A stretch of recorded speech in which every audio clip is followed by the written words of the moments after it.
Assalamualaikum warahmatullahi wabarakatuh. Perkenalkan, nama saya Praditya Nadif dengan NIM 55032500049. Saya berasal dari prodi D3 Administrasi Pajak kelas 1C. Jadi video ini dibuat untuk mengerjakan UTS dengan mata kuliah agama Islam.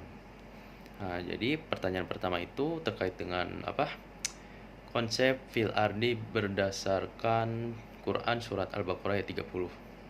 Nah, jadi dalam Quran surat Al-Baqarah ayat 30, Allah Subhanahu wa taala berfirman, Bismillahirrahmanirrahim. Wa idh qala rabbuka lil malaikati inni ja'ilun fil ardi khalifah. Qalu ataj'alu fiha may yufsidu fiha wa yasfiku dima. Wa nahnu nusabbihu bihamdika wa nuqaddisu lak. Qala inni a'lamu ma la ta'lamun. Yang artinya dan ingatlah ketika Tuhanmu berfirman kepada para malaikat, aku hendak menjadikan khalifah di bumi, dan mereka berkata, apakah engkau menjadikan orang yang merusak dan menumpahkan darah di sana, sedangkan kami bertasbih memujimu dan menyucikan namamu? Dia berfirman, sungguh aku mengetahui apa yang tidak kamu ketahui. Jadi dalam Quran ini menegaskan bahwa manusia itu dijadikan amanah untuk dijadikan sebagai pemimpin, pengelola, agar tetap seimbang dan dapat bermanfaat bagi sesama manusia yang lainnya. Jadi dengan khalifah ini, manusia itu tidak boleh merusak sumber daya alam, tidak boleh menzolimi sesama, dan tidak boleh berbuat sewenang-wenang. Jadi dalam konsep khalifah ini, manusia harus mempunyai tanggung jawab moral dan sosial. Jadi dalam semua tindakan itu, manusia harus mencerminkan nilai keadilan, kejujuran, dan lain sebagainya. Pertanyaan kedua itu terkait dengan apa?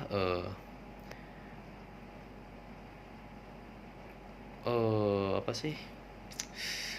Pertanyaan kedua terkait dengan sebentar Pak, izin.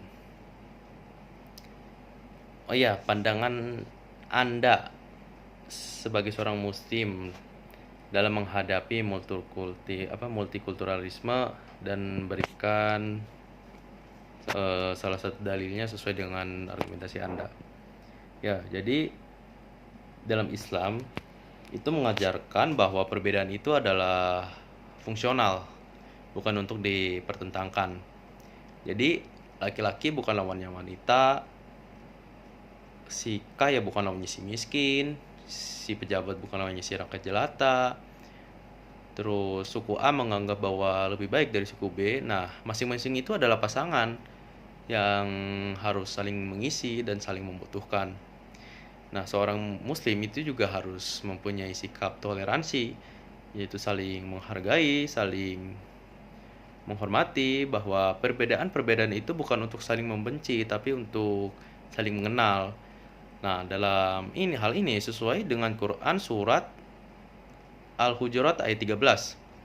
Bismillahirrahmanirrahim. Ya ayuhan nasu inna khalaqnakum min dzakari wa unsa waja'alnakum syu'uban wa qabaila lita'arafu. Inna akramakum indallahi atqakum.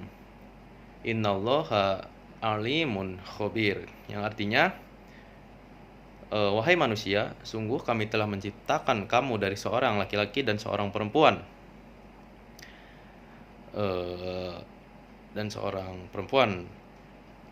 Kemudian kami jadikan kamu berbangsa-bangsa dan bersuku-suku.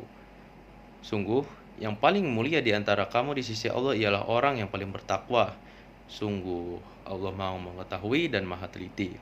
Nah, jadi ayat ini juga menegaskan bahwa perbedaan itu merupakan bagian kehendak dari Allah Subhanahu wa taala. Nah, jadi kita sebagai manusia itu menjadikan perbedaan itu sebagai jalan untuk mempererat hubungan sosial, dan itu bukan untuk dipertentangkan atau bukan dijadikan sebagai sumber konflik. Yang ketiga yaitu Pertanyaan ketiga terkait dengan konsep fitrah dan nurani, apa hubungannya dan berikan salah satu contohnya. Nah, jadi konsep fitrah itu adalah sifat dasar manusia sejak lahir. Sifat dasar manusia sejak lahir yang cenderung ke arah kebaikan dan kebenaran, seperti sikap yang selalu ingin berbuat baik, jujur, dan lain sebagainya. Sedangkan nurani itu sebagai suara hati dan atau kemampuan batin untuk membedakan mana yang baik dan mana yang buruk. Nah, jika dihubungkan keduanya, itu sebenarnya ada saling berhubungan atau saling keterkaitan. Nah, jadi fitrah ini adalah sebagai dasar moral bawaan manusia, sedangkan nurani ini sebagai alat pengingat atau pengarah bahwa fitrah itu harus diarahkan ke jalan yang benar. Contohnya nih, misalkan saya menyontek saat UTS. Nah, nurani saya itu muncul bahwa sikap itu tuh salah gitu, tidak benar. Nah, teguran itu karena nurani dan fitrah ini masih ada kebaikan yang masih belum hilang. Nah, jadi sekian, terima kasih. Itu saja yang bisa saya sampaikan. Kurang lebihnya mohon maaf. Wassalamualaikum warahmatullahi wabarakatuh.